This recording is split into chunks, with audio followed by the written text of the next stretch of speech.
தண்ணி டேங்க் பார்த்தீங்கன்னா ரீசெண்டாக ஓட்டை ஆகி போச்சு. இது ஓட்டினா எத்தனை வருஷத்துக்கு நிற்கிங்க? சின்னதாக தான் ஓட்டை இருந்தது, அதனால தான் அப்போயே கழட்டி வச்சிட்டோம் நாங்கள். இதெல்லாம் ஃபைபர் தானுங்க. எவ்வளோ நேரம் ஆகுது காய? 3 மணி நேரம். 3 மணி நேரம் ஆகுங்க. எப்படி சார்ஜ் பண்ணுறீங்க நீங்கள்?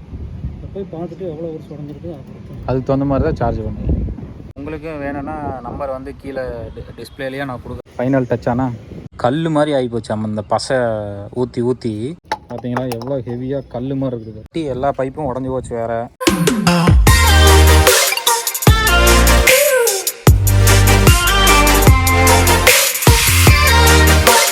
மக்களை வணக்கம். தண்ணி டேங்க் பார்த்தீங்கன்னா ரீசெண்டாக ஓட்டை ஆகி போச்சு. அதனால் இப்போ ஒட்டுறதுக்கு பார்த்தீங்கன்னா ஒருத்தர் கூட்டிகிட்டு வந்து ஒட்டிகிட்ருக்குறோம். இப்போ என்ன அப்படின்னா ஒரு டேங்கில் மட்டும் இப்போதைக்கு தண்ணி இருக்குது. ஒரு டேங்க் வந்து கழட்டி வச்சாச்சு. இப்போ அந்த டேங்க் தான் வந்து அண்ணன் வந்து ஒட்டிகிட்ருக்கு. அப்படி ஒரு டேங்க் இருந்தாலும் ஒரு டேங்க்குக்கு வந்து தண்ணி பற்ற மாட்டேங்குது. எல்லாம் பைப்பு போட்டு அது இதையும் கீழே போயிட்டே இருக்குது. தண்ணி நிறையா வேஸ்டேஜ் ஆகுது.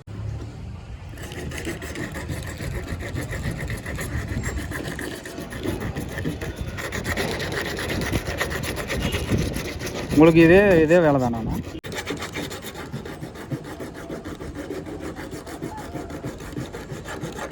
நீங்கள் இதே ஏரியா தானுங்களா? கோயில் வழிங்களா? அங்கேருந்து வரீங்களா?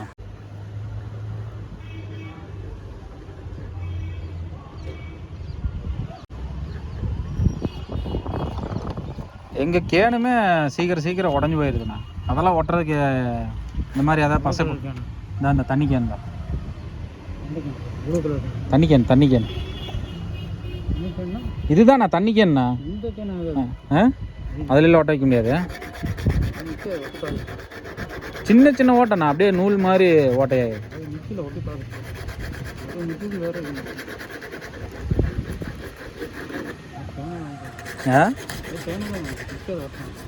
எனக்கு பார்த்தீங்கன்னா மாசமான 10 கேன் 5 கேன் உடஞ்சிருது. ஒட்டி பார்த்துட்டீங்க.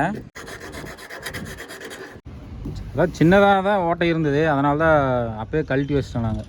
இல்லாட்டி அப்படியே இருந்ததுன்னா ஓட்டை பெருசாகிட்டே போகும்.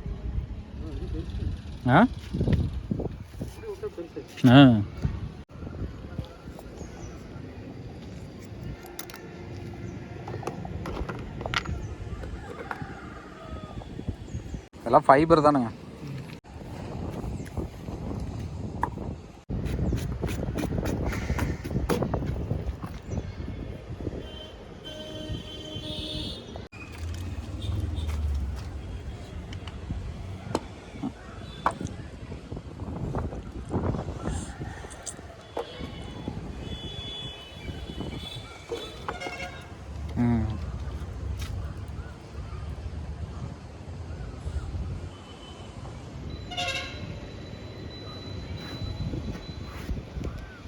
ஃபைபர் வந்து அண்ணன் மூஞ்சிலையும் கண்ணில் மூக்கிலையும் ஏறிடுதுன்னு சொல்கிறாரு.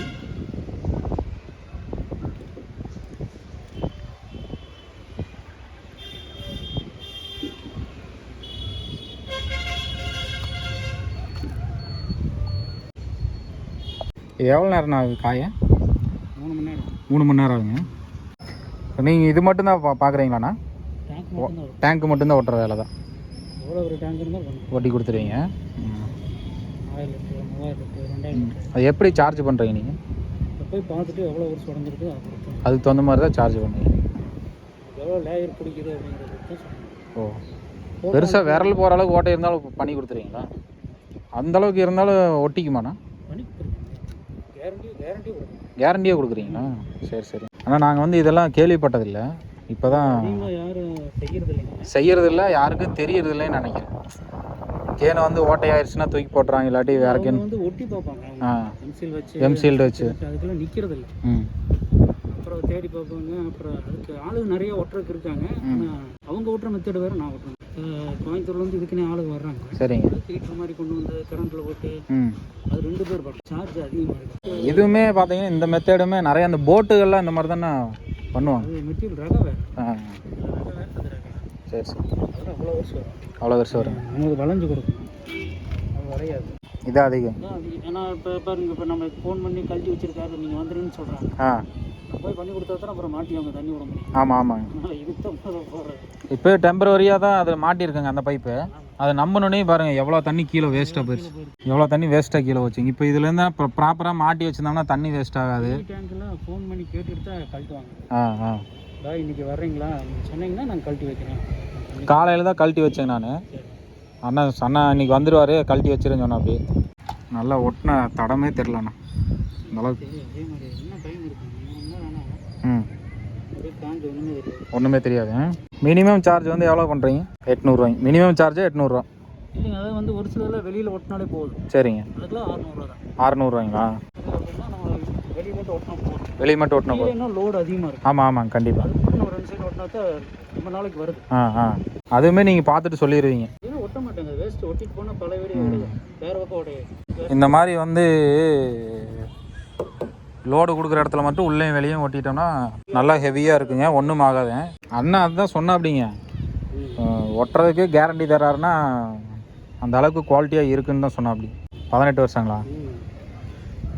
திருப்பூரில் மேக்ஸிமம் எனக்கு தெரியாத வரை இல்லை, எல்லாத்துக்குமே தெரியும். எல்லாத்துக்குமே தெரியும்னா எலக்ட்ரிஷனுக்கு தான் தெரியும். ஓகே ஓகே, நம்பர் கொடுங்க, கீழே போட்டு விட்றேன், கூப்பிட்றவங்களுக்கு செஞ்சு கொடுங்க. அதாவது மேக்ஸிமம் திருப்பூருக்குள்ளே மட்டும். திருப்பூரே போதும், அவ்வளோதான், அதுக்கு மேலே போக முடியாது. திருப்பூர் மாவட்டத்துக்குள்ள மட்டும் எங்கள் விட்டால் பண்ணி கொடுத்துருவீங்க. வேறு என்ன வேறு பக்கம்லாம் ஆள் இருக்குதுங்க. கரூரில் நம்ம ஃப்ரெண்ட் இருக்காரு. சரிண்ணா.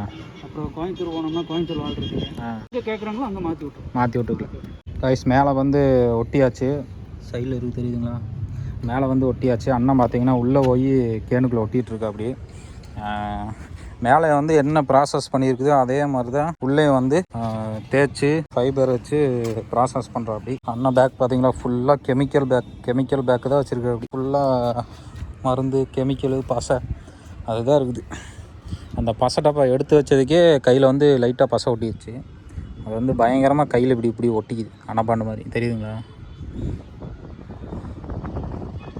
பசையாட்ட ஒட்டு. இது வந்து காயறதுக்கு பார்த்தீங்கன்னா 3 மணி நேரம் ஆகுமாம்மா. 3 மணி நேரம் கழித்து எப்படியும் நம்ம 3 மணி நேரம் கழித்து மாட்ட போகிறதில்ல, எப்படியும் காலையில் வந்து நம்ம மாட்டிக்கலாம்.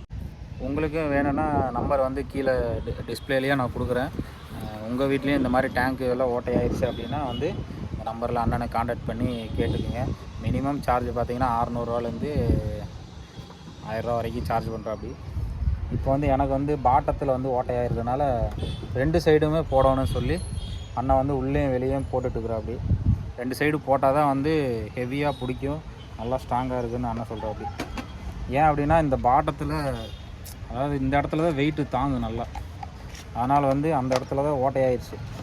கரெக்டாக அந்த கேட்வால் பைப் வந்து ஓட்டையாகிடுச்சு.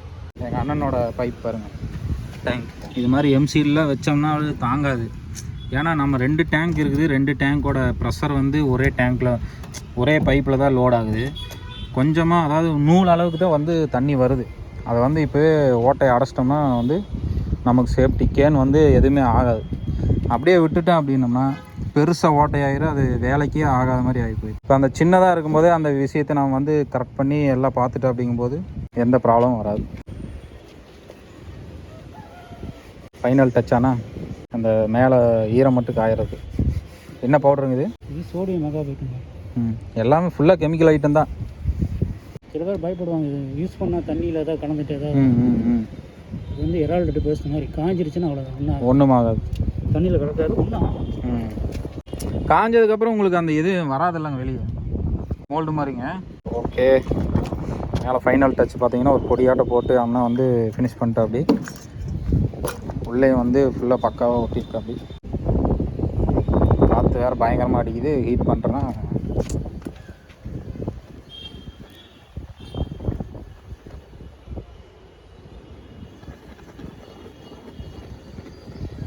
ஹீட் எதுக்காக பண்ணுறோம்? மூட்டை மாதிரி இருக்குது, குயிக்காக காஞ்சி தர சொல்கிறேன். வந்து தேவையில்லை. சரி சரி, இன்னும் லேசாக உருகி ரொம்ப காமிச்சு அது உருகிது, கேன் உருகி போயிரு. அண்ணனோட கெமிக்கல் தாங்க ஃபுல்லாக. ஆனால் வந்து இதெல்லாம் வந்து நம்மளால் சுவாசிக்கவே முடியல, அந்தளவுக்கு கெமிக்கலோட பவர் இருக்குது. அண்ணன் வந்து எப்படி தான் இதெல்லாம் யூஸ் பண்ணி எப்படி தான் போடுறாருன்னு தெரில.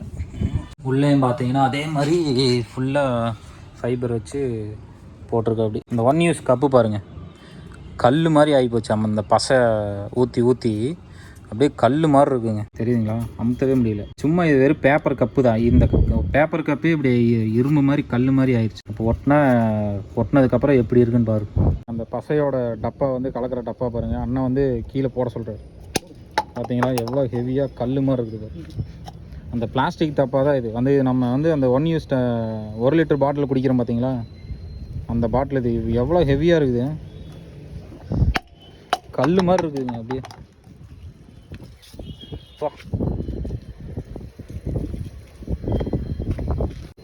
இந்த பசையெல்லாம் போடுறதுனால தான் இந்த அளவுக்கு ஹெவியாக இருக்குதுங்க. ஏன்னா மத்தியான நேரம் வந்து எல்லாம் கழட்டி ஆர்வ கோளாறுலாம் அது இதையும் தட்டி எல்லா பைப்பும் உடஞ்சி போச்சு. வேறு நீ எல்லாம் புதுசாக தான் நாங்கள் மாட்டணும். வெயிலுக்கு வேறு எல்லாம் இத்து போச்சு அப்படியே. பாருங்க பைப்பெல்லாம் எப்படி இத்து போச்சுன்ட்டு. அதாவது மாட்டும் போதே நல்ல குவாலிட்டியான பைப்பை மாட்டியிருந்தோம்னா ரொம்ப நாளைக்கு வரும். இது வெயிலே காயறனால பார்த்தீங்கன்னா அந்த பைப்பெல்லாம் இத்துங்க பாருங்க எப்படி கோடு மாதிரி வந்துச்சு பார்த்தீங்களா, நல்லா இத்து போய் ஒரு மாதிரி ஆகி போச்சு. சரி மக்களே, ஓகே, அண்ணனோட வேலையும் முடிஞ்சிருச்சு, என் வேலையும் முடிஞ்சிருச்சு. இன்னைக்கு கீழே போக வேண்டியது தான். மொட்டை மாடியே வந்து ஃபுல்லாக ஈரமாக இருக்குது. இதை வந்து நல்லா பார்த்தீங்கன்னா ஒரு 3 மணி நேரம் நல்லா காய விடணும், அதுக்கப்புறம் தான் இதை மாட்ட முடியும்.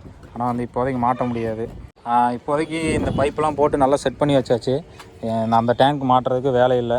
அண்ணன் வந்ததுக்கப்புறம் தான் இதெல்லாம் கட் பண்ணி இந்த பைப்பெல்லாம் கட் பண்ணி அந்த இன்னொரு போட்டு 2 டேங்க்கு லிங்க் பண்ணிவிட்டு அப்புறம் தான் வந்து தண்ணி போடணும்.